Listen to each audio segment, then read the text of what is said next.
პირველ მე გამოვედი მუცლიდან. მე რა პირველ მე ვთქვი, არა მე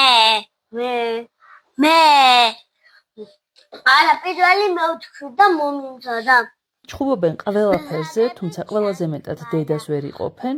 ლამის სასწორზე წონიან დედის მიერ მათ მიმართ გამომჟღავნებულ ყურადღებას და თუ რომელიმეს უფრო მეტად მოვეფერე ან უფრო მეტი ყურადღება დავუთმე, მაშინვე მოდის ეჭვიანი კომენტარები, რომ ის მე ყველაზე მეტად მიყვარს, რომ დანარჩენები არ მიყვარს ისე როგორც საჭიროა და შემდეგ გამუდმებით მჭირდება იმის მტკიცება და იმის ახსნა, რომ სამივე თანაბრად მიყვარს.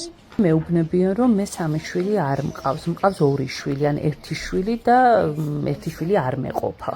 იმის მიუხედავად, რომ მიზეზი არ სჭირდება და ფაქტობრივად ყველაფერზე ერთმანეთს ხოცავენ და მუდმივად ჩხუბობენ, საკმარისია სხვა ბავშვმა რომელიმეს აწყენინოს, რომ მეორე მაშინვე მის დასაცავად გარბის.